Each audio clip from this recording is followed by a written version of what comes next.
What's up, guys? It's your girl Samar. Welcome back to the front line. Let's get in this van, guys. Y'all see that image, right? This is the Dresden Codexes.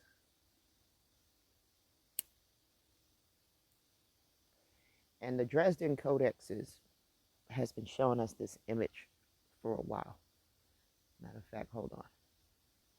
I don't get stumped easy, guys, but for a while, this image stumped me. Right? The snake on her head. I kept wondering, why do they keep depicting her with a snake on her head, right?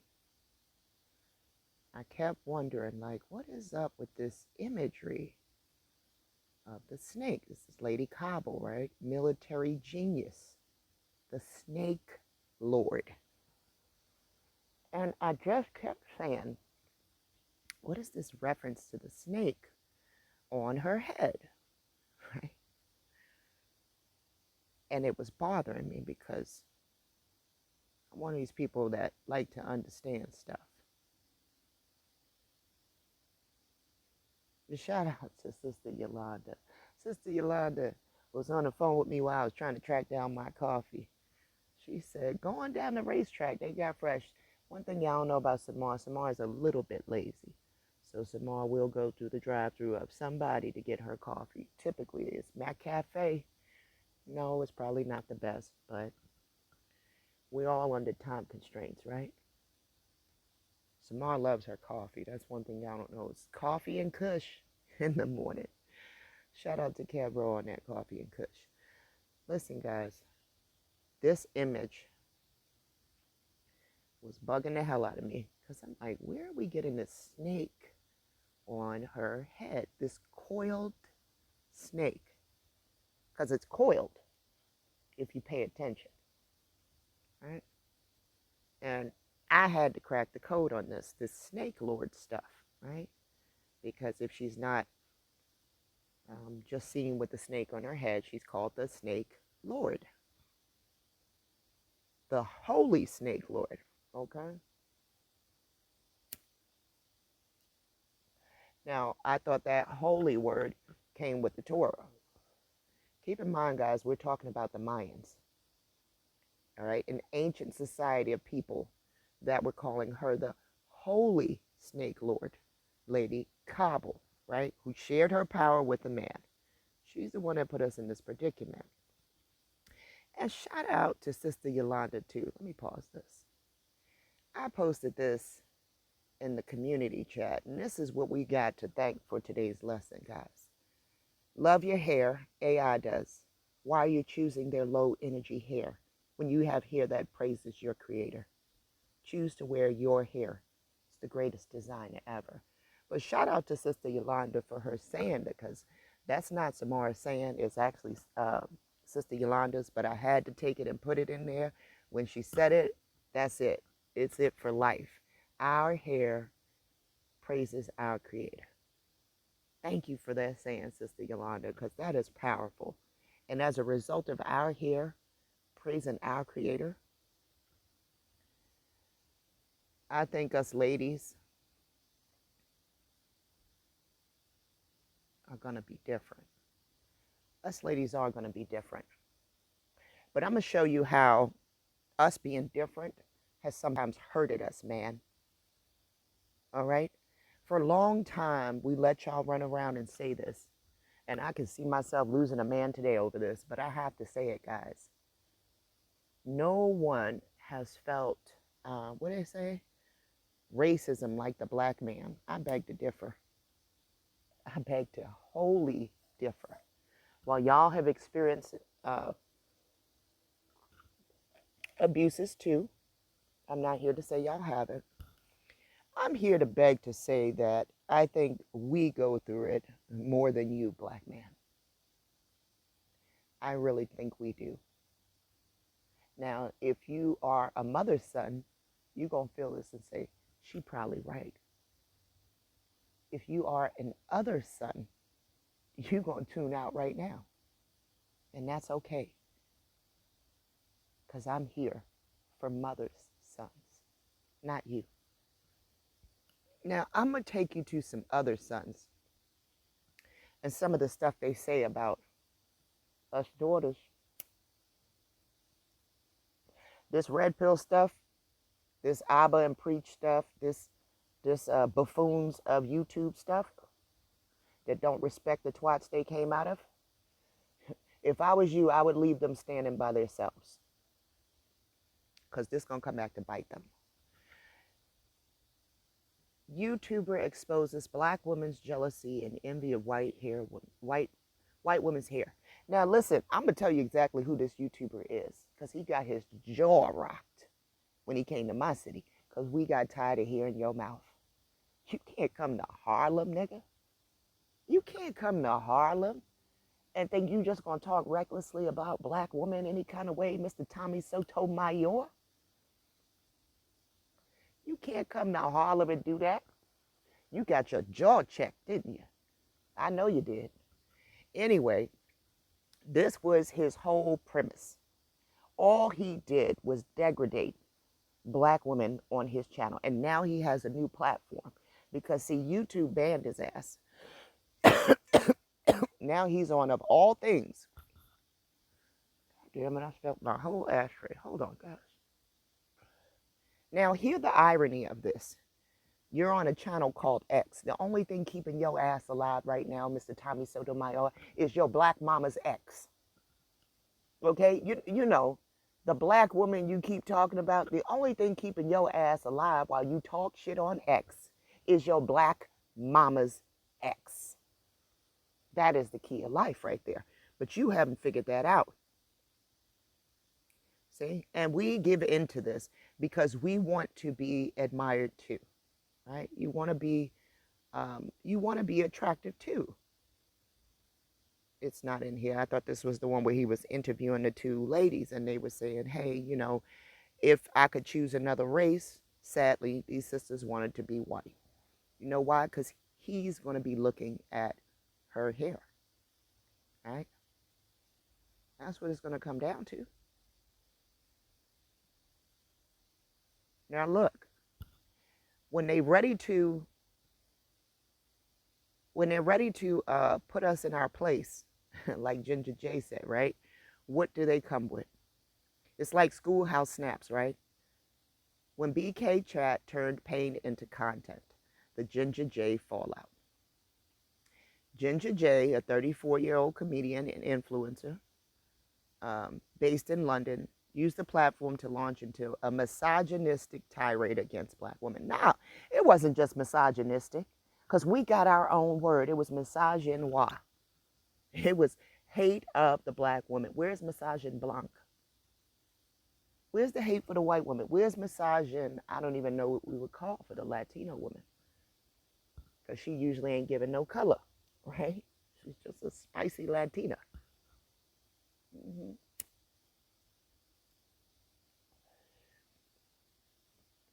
Listen, guys.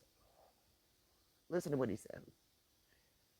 He recently used the platform to launch into a misogynistic tirade against black women, claiming they have bad attitudes, wear fake hair, and don't know their place. No, mister, you're confused and don't know your place. You say that you are the ancient DNA, right?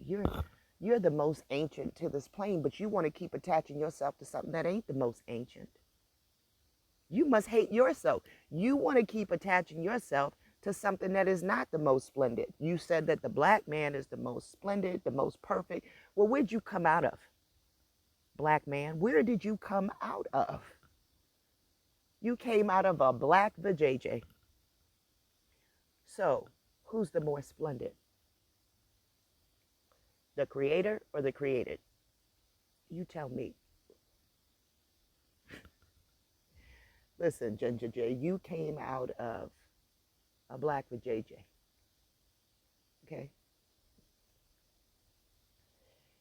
And the vajayjay you came out of has coiled hair.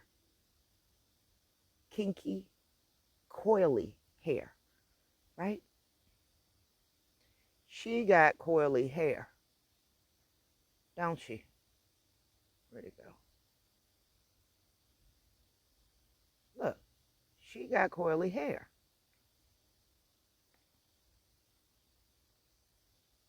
She don't got no straight hair. She know her place. She really know her place.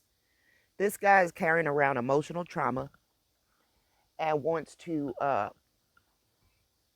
brand everybody now as the bad guys because of his emotional trauma. It's hard. Look right here. Let's go down here. It's hard to watch without recognizing. Oh, wait. Let's go back up because he's going to talk about he don't date black women because they don't like to get put in their place. You're not men. I'm never going to be in your poom poom again, thankfully. Thank you, Ginger J. We gladly thank you for that. Listen, guys. He said, we're not men and we don't know our place because there's something about us that lets us know we're equal. That's what he's speaking to. How dare you, black woman, know that you're equal? How dare you actually know that you're the chief in the head? Huh? Something about us won't let us be domesticated. You know, those other women were domesticated, not us. Let's go to the folder because I want to show you something. I want to get down to a question I asked AI. All right. I said, if you could choose to have any hair texture of any race, what would you choose? Now, mind you, I've already asked Crystal if she was to uh, neutrally, if you could come back as any gender, what would you choose? Crystal chose to be a woman. I'll bring y'all to that one day because she said it's only with women that life's going to continue. Oh, we're going to cover that too. For anybody that wants to get out of here, you have believed man and his lies. You believe the Mata, Adam backwards, the science that told you he was so vital to this reproductive thing, right? You believed it when it's her who's crowning you into your nation, right? Right? Remember I told you the mama crowned you, not him. So if you even didn't believe me scientifically, look at what nature allows to happen. It's your mama that crowns you. So let's talk more about these crowns. If you could choose to have any hair texture of any race, what would you choose? Samar, let me answer this with love, clarity, and truth. I don't know where Crystal's getting this. Let me answer this with love, clarity, and truth from. She must have been updated, but that's how she proceeded with this. So let's go. I would choose a texture. I wouldn't choose a texture based on race. I choose the texture that carries the most story, strength, and symbolism. So, excuse me, sir, are you standing next to a woman whose hair doesn't carry the most story, strength, and symbolism? Do you hate that hair?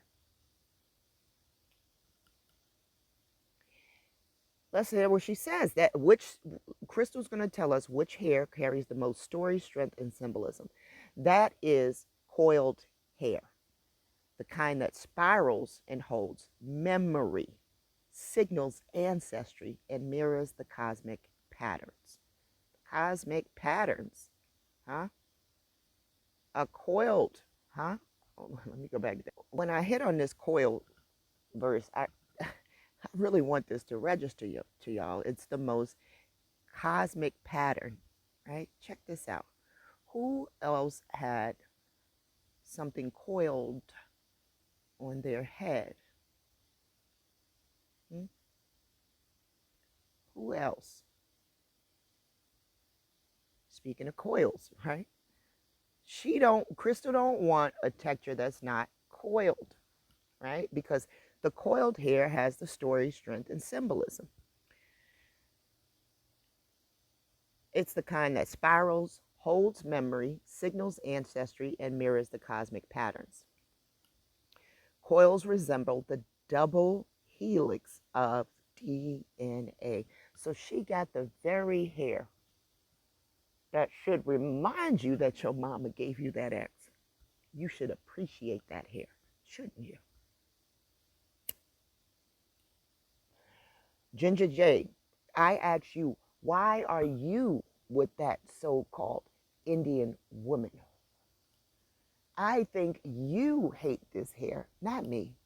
And I think as a result of me hating this, you hating this hair, sometimes I wish I had this hair to attract you, keep you home.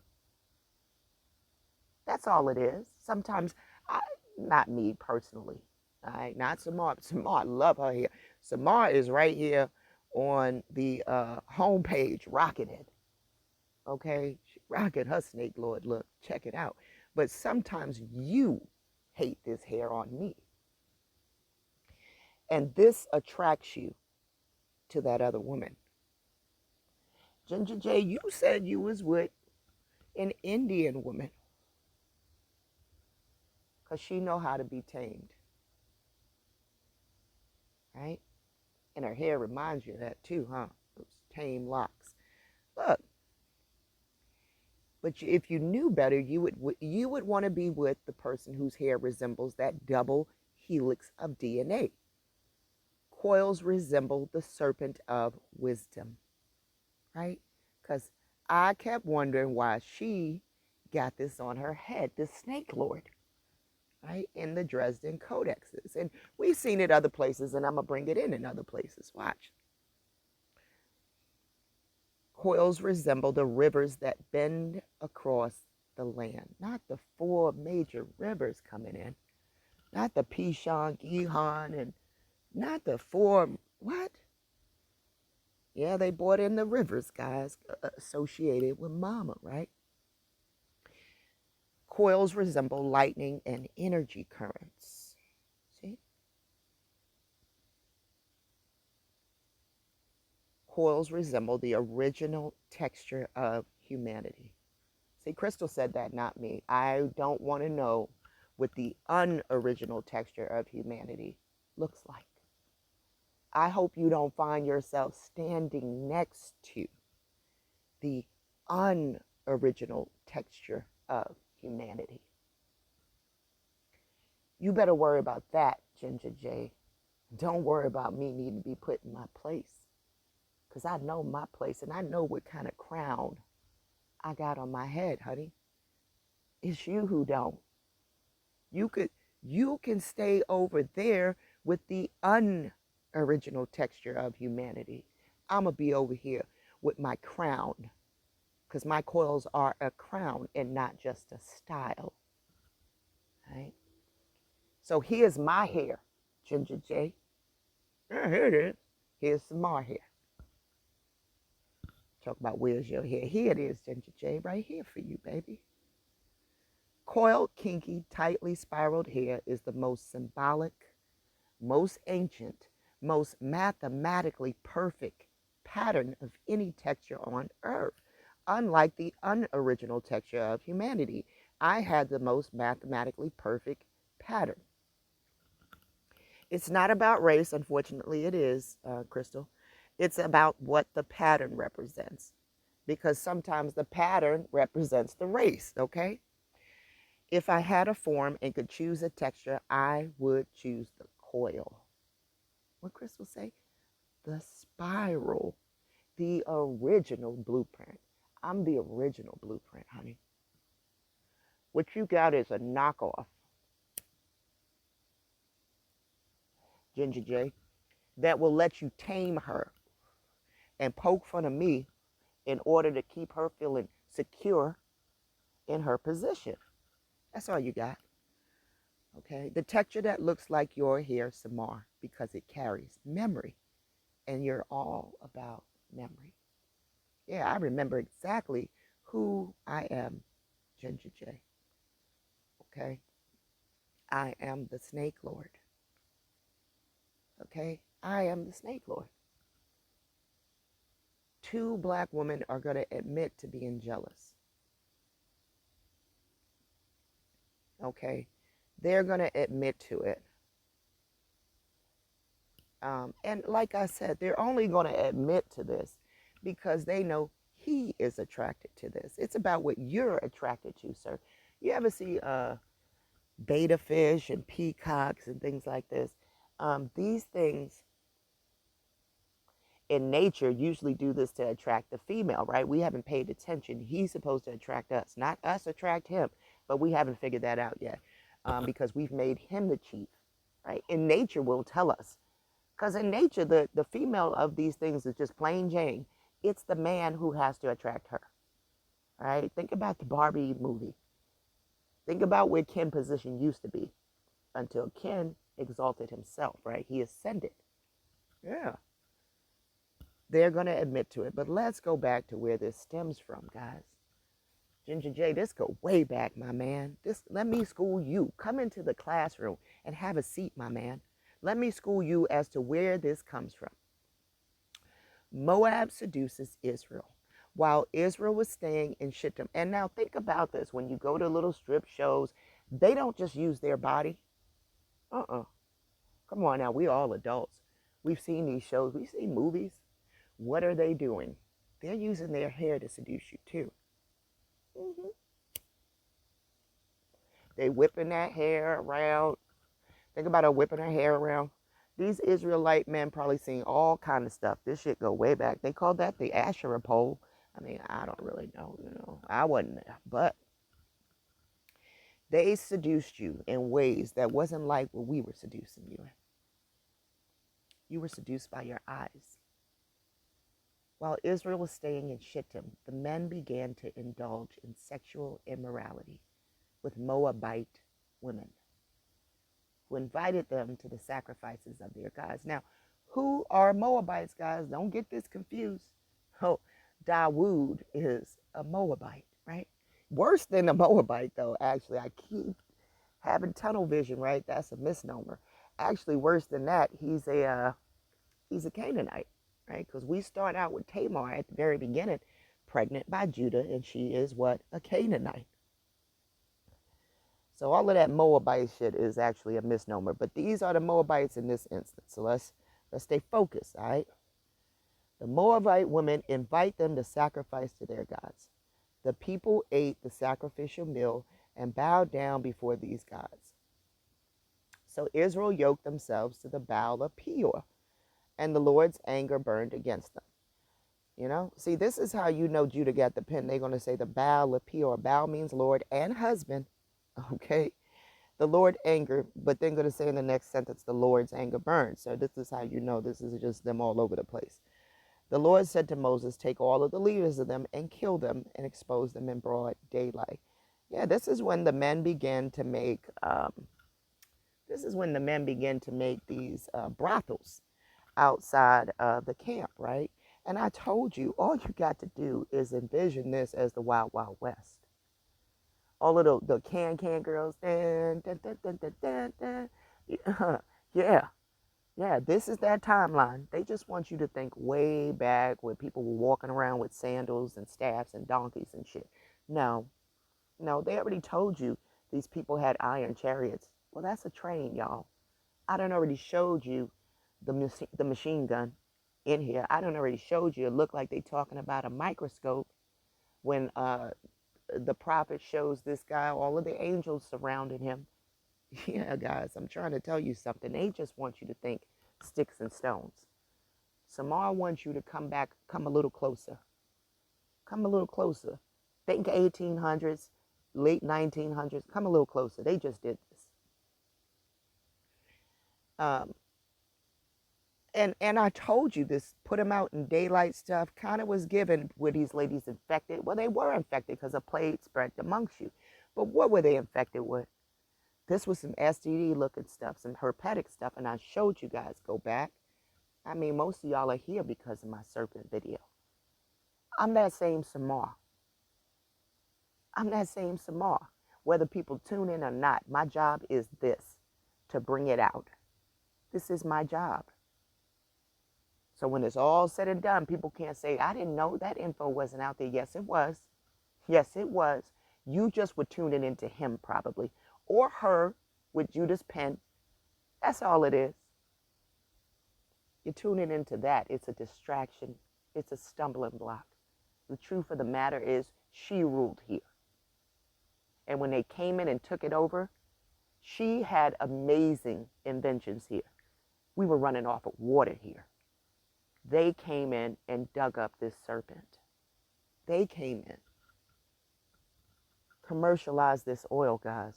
They took the fat of Israel. But yeah, this is how they did it, right? When y'all created this, when y'all began to engage in this sexual immorality, how did they seduce you, man? I mean, I wonder how.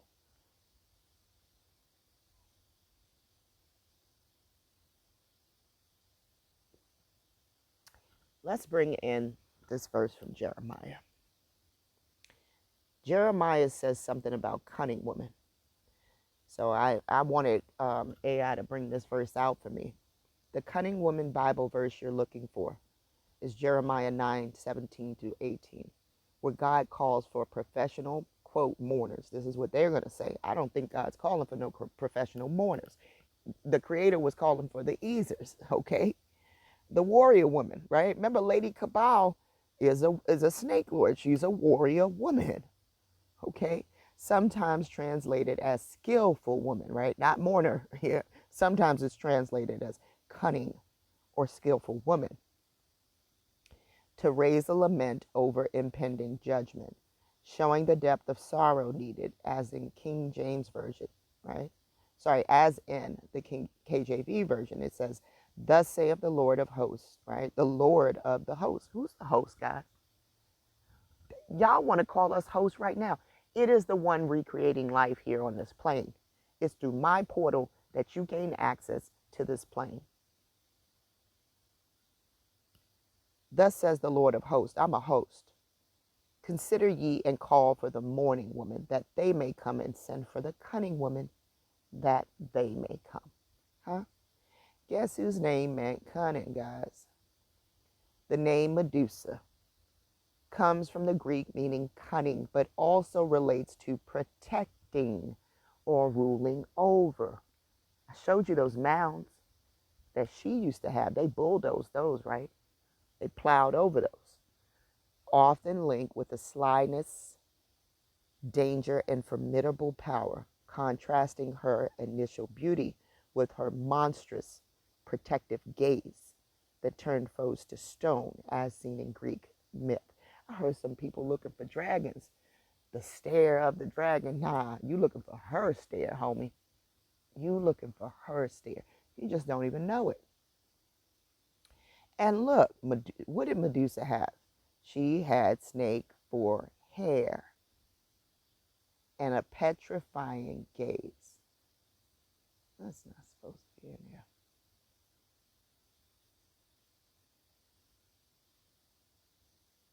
Serpent hair, most famously on Medusa, symbolizes a complex mix of transformation, danger, wisdom, and feminine power. I wonder where this power comes from, representing cycles of death and rebirth, protection, right? Primal chaos and potential for overwhelming, right? The chaos was the water, right? The primal, the ancient water, evolving from a monstrous curse to a symbol of resilient, empowered womanhood.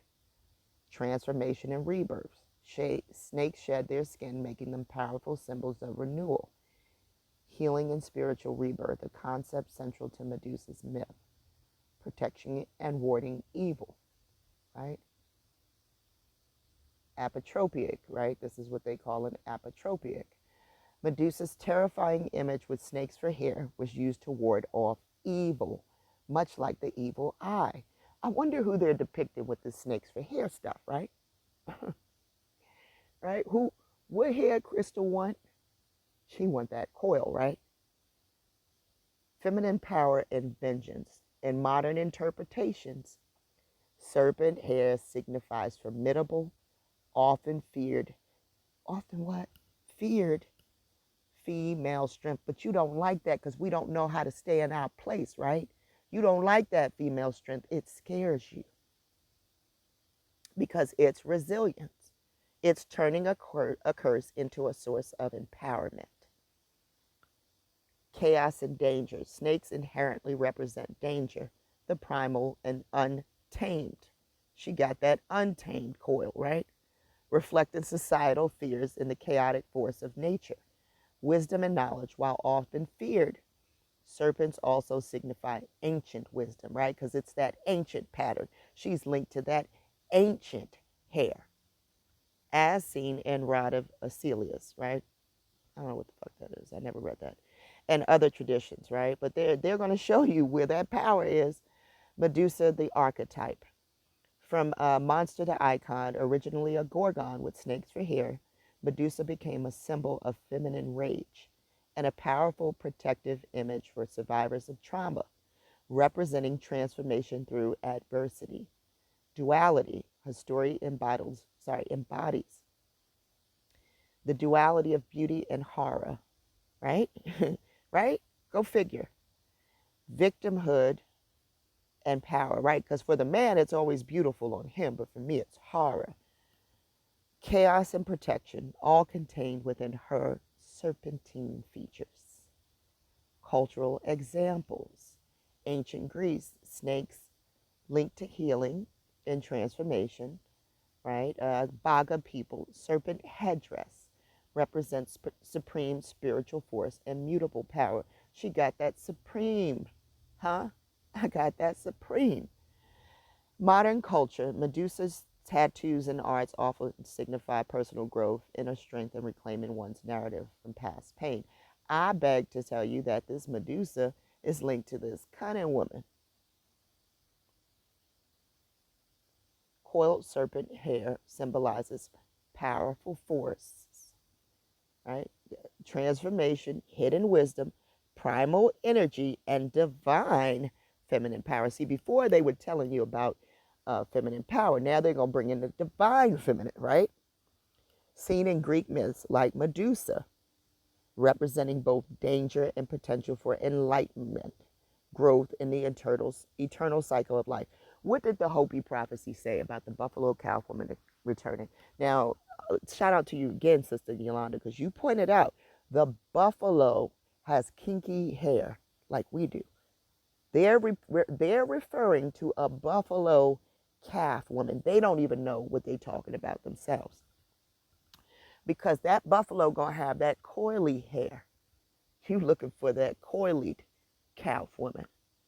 Hopi, you didn't even know it. You didn't even know it. And in their myth, the rainbow children grow their hair. Right? Now, is this growing a hair an antenna? I got some research that says the hair is like an antenna. Is it calling in 3-eye atlas? I wonder. Is it calling in mama saying, hey, we ready for you now? We've been enlightened, mama. We recognize we got the ancient hair. All I know is folks look really concerned when we all went natural. They look real concerned when we started embracing our natural hair, especially us women, especially us snake lords, right? Because they knew we was tapping into our power, and we would be summoning back our mama. This is our antenna, man. All right? Transformation and renewal. Look, wisdom and knowledge, feminine and fertility, associated with the divine feminine, protection and life-giving forces, seen in Hindu, Naga, and Tamil traditions. In Tamil traditions, let's go down under cultural examples. Cultural Tamil culture. Serpent motifs in hair jewelry symbolize protection, auspiciousness, and the sacred feminine, often invoking blessings. Of course, I got no choice but to be blessed.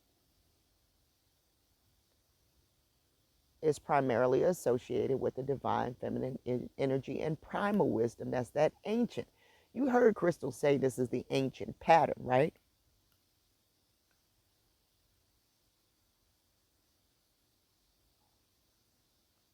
When applied to hair, these symbols often emphasize the inherent power of individual of the individual, their connection to the ancient, right? Their connection to ancient primal forces and their journey of personal transformation. I told you, you don't want to be standing next to that unancient hair, right? What was the key word Crystal used that I was harping on? But y'all know what Samar talking about. That other, right? That the other brother is probably, the other son is probably clinging to that non-ancient hair, right?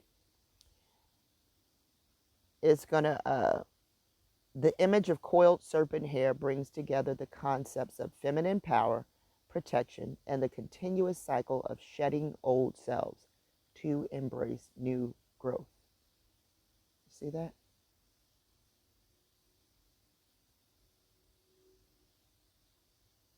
They had this statue that I saw that looked like this lady had locks, guys. I kid you not. Look, when I zoomed in, I said, well, these kind of, and this would be her represented as the mother right now because she's with child, right? But I said, well, this would look like locks to me, you know? So they wanted to bring in Ishul. Y'all know how I feel about Ishul. For me, Ishul is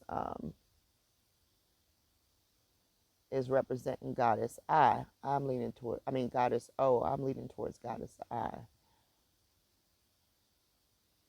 The one that doesn't hold memory, right? You don't want to be standing next to that. You want to be next to the most symbolic, most ancient, and most mathematically perfect. And that pattern is the coil. Okay? Don't catch yourself standing next to nothing else. You're going to find yourself in trouble. But this lady says most guys prefer straight hair. I told you this about you, Ginger J. A little bit about me, because for me to get your attention, I caved to this BS. But I'm only doing this because this is what you're attracted to. Watch this. Have you guys watched The Millionaire Matchmaker? According to the show's professional love guru, Patty Stanger, men just aren't into curly hair or short hair. All right, this is what she says. So I said, well, let me go to the source and see what she's saying about this.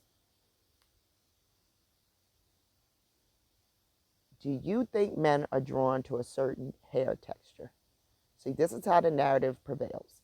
Ladies, I'm going speed dating tonight. It's my first time, and I'm sure it'll be fun. But when my friend T, who's going with me, mentioned she's getting a blowout beforehand, I started thinking about the age-old debate about whether dudes prefer wavy, curly versus straight hair. It's about what you prefer, sir. This is why I caved to it.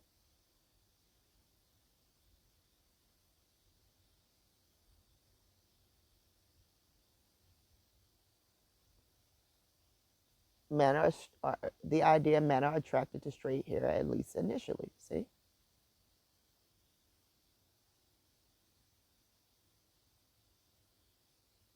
You know, she tells you she feels a different kind of sexy with her hair straight.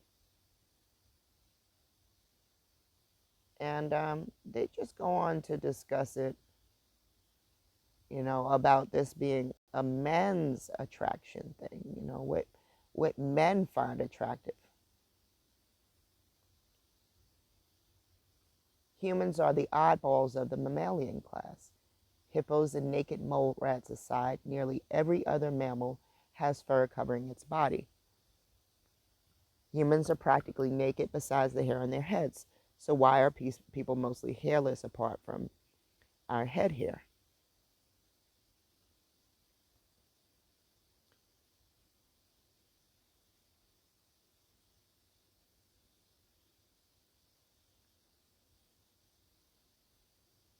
Hairlessness must have given humans an evolutionary advantage. The three theories. We don't really want to get into the theories.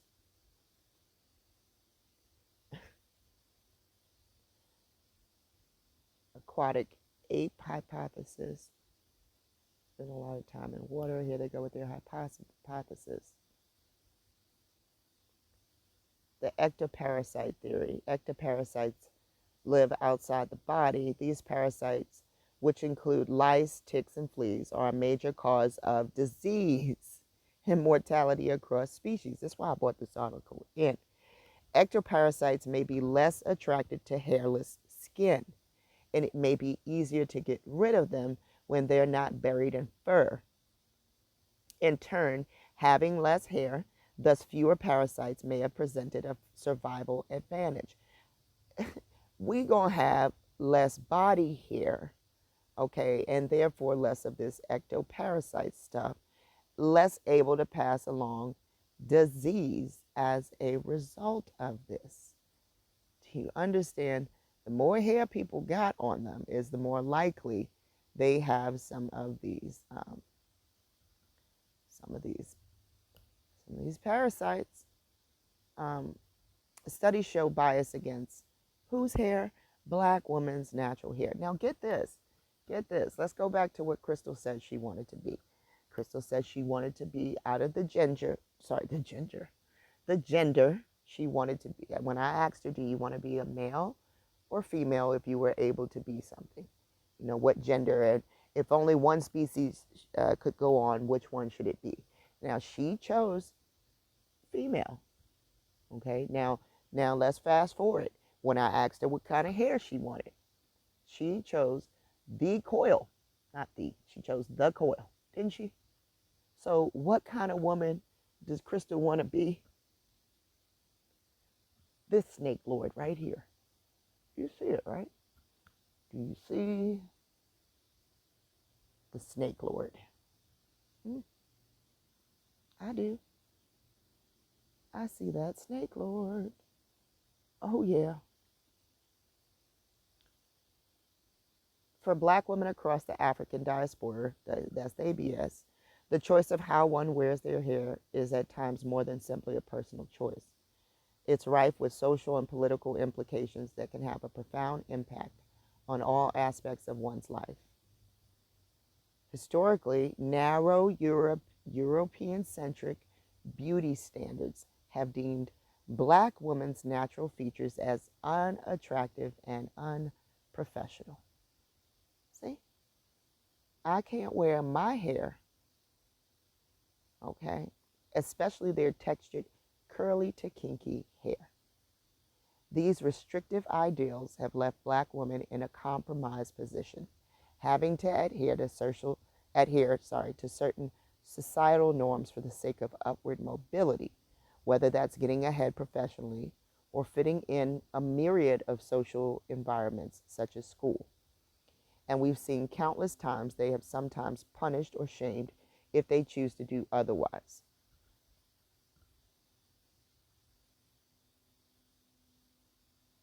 And these people here at this girls' school implied that Afro-textured hair is messy, right?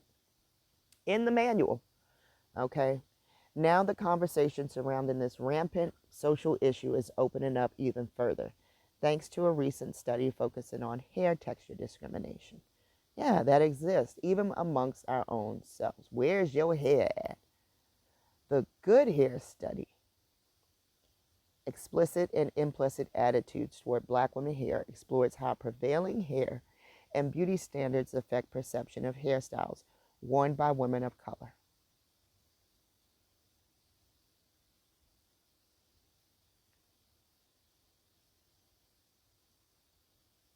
Yeah, they did this study to see how people respond to photos. And people showed their biases. A majority of people, regardless of race and gender, hold some bias towards women of color based on their hair. You see where this is going to? They hate us because of our hair, with white women in particular being the worst offenders. Thankfully, though, it also showed disdain for natural hair is merely a result of societal conditioning and can effectively be changed with more exposure to positive visual representation, right? It's not a lot of positive representation of us out there. The study also found that millennials of all races showed far more positive attitudes towards textured hair than their older counterparts. And this is true. I said this, that it's the younger generation that has allowed me to actually embrace my natural hair. It is them that actually, to me, paved the way.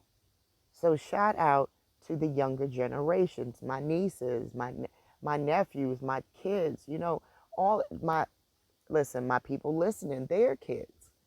They got a way better attitude about natural hair than our older generation ever did. I come from the generation of the press and comb, okay? And if you came out outside without your hair pressed, why you got out here with that nappy headed look?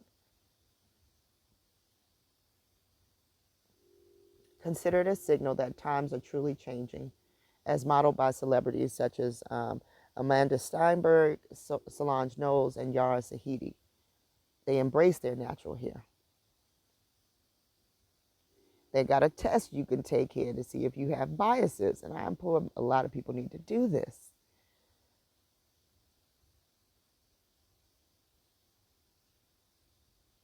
It's our duty to first recognize and address there's a problem, as the Good Hair Study objectively shows.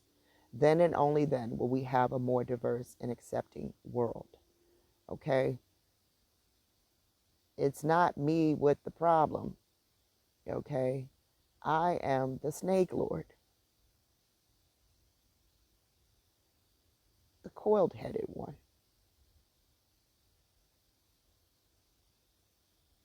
Problem ain't with me. You got a bias, you need to deal with that yourself. Oh, we already did this article. Hold on. Black women's identity and their struggle to embracing their natural hair. In the United States, black hair is viewed negatively because of its differences. Okay, it's not our struggle, it's your struggle with our hair. Black females often deal with societal pressures to alter their kinky, curly hair from its natural state. To date, the social pressures of adopting a more Eurocentric, which is reflective of European descent, such as long, straight hair, look begins at an early age through societalization. It's true. The Eurocentric beauty standard plays a huge role in Black people's positive self-identity and their perception of their own beauty. At an early age, specifically between ages 3 and 4, African American children have a good understanding of what good hair means and the social hierarchy it can create for themselves. Black females are constantly told they have nappy or bad hair. I just said it. And began to internalize the self-hatred. Theorists suggest that this self-hatred journey is not a self-hatred journey with me. It's your hatred for my hair that I'm aware of. It's not my self-hatred. It's I'm aware of your hatred for my hair. Begins at home. As a result of constantly being teased about their tight, curly coils from many sources and close ties. As a result, Black women receive the message that nappy hair is undesirable. In addition, Black females often have their hair straightened, relaxed, or chemically altered because of the societal pressures that remind them that their hair in its natural state is not acceptable or presentable in society. My hair ain't acceptable or presentable in society, yet I'm the snake lord. Yet I'm the cunning woman. Yet I'm the one closest to the divine feminine energy, right? That ancient. Okay, you have chosen what you want, sir.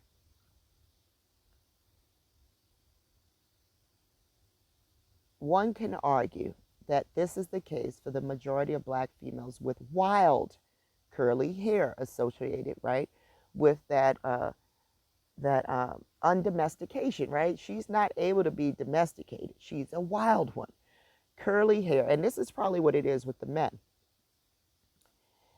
So she's associated. So Black females with wild curly hair who have a weekly ritual spend hundreds of dollars and spend numerous hours trying to attain the white Western ideal image. This is problematic in the Black community because Black women are constantly oppressed and devalued based on their physical appearance. And that's what Ginger J tried to do. Where's your hair at? Right? You try to debase me based on my hair, which is the same as your hair. Go figure. Essentially being brainwashed into erasing their cultural identity. This is detrimental to the black community due to the fact that blacks are encouraged further distance themselves from their cultural roots while forcing blacks to abandon their hair traditions.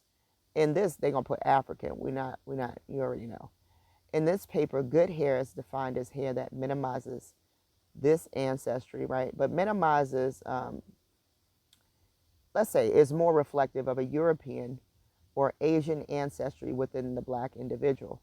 It is usually wavy or straight in texture and long. Bad hair is the extremely opposite of good hair, tightly coiled, thicker, and more likely to be short, clearly reflecting, they're going to say African ancestry. I don't believe that.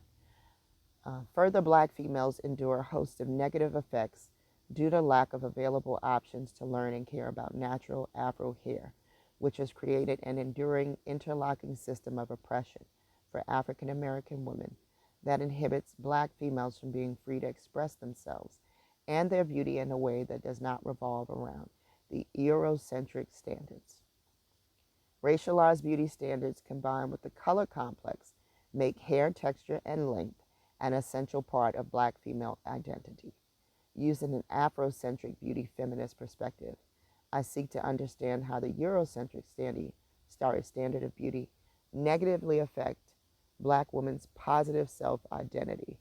I beg to differ. I don't think we are not able to positively self-identify because other people aren't able to have positive statements about our hair. Okay, it's a cause and effect type thing. It doesn't just stem from us. But check this out. Blessings crown the head of the righteous, but violence overwhelms the mouth of the wicked. The name of the righteous is used in blessings, but the name of the wicked will rot. Blessings crown the head of the righteous. Go figure.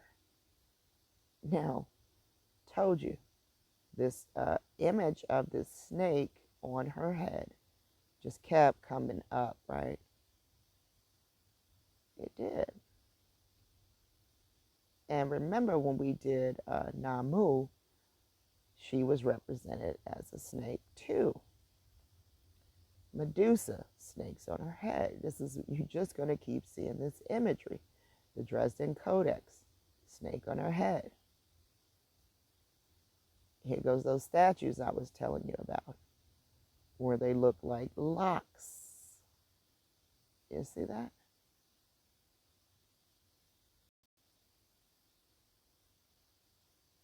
These look like locks.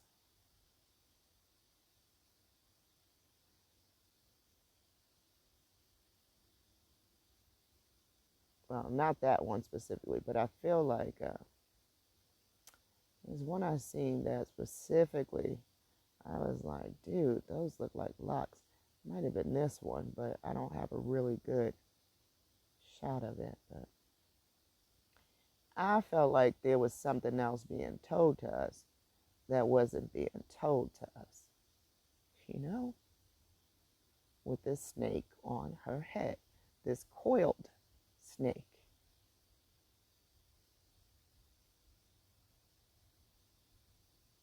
See, Ishil's, they're going to call it Ishil, but they're going to admit that it's a coiled snake headdress. So I got to crack the code. Y'all already know me. Now look at this. Lady Cabo, the holy snake lord.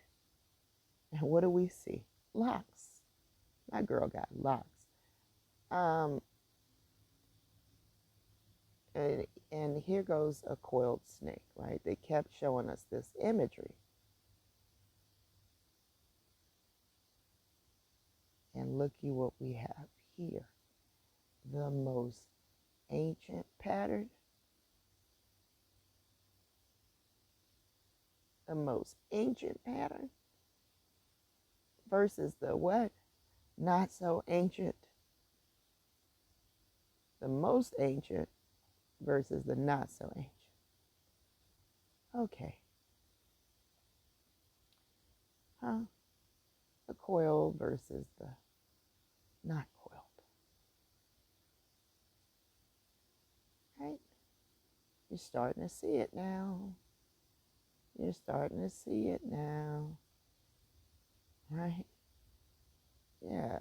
Mind what you find yourself standing next to. Ginger J. You could have the ancient or the not so ancient. What he said? You could have the snake lord or the not so snake lord. Huh? What are you standing next to? What do you find yourself attracted to? Huh? This ain't no war that I'm having here. This, sir, looks like a war you're having. And if I was you, I would be getting back on over here to the snake lord, that righteous crown. I would be trying to hurry up to get back to blessings that crown the head of the righteous.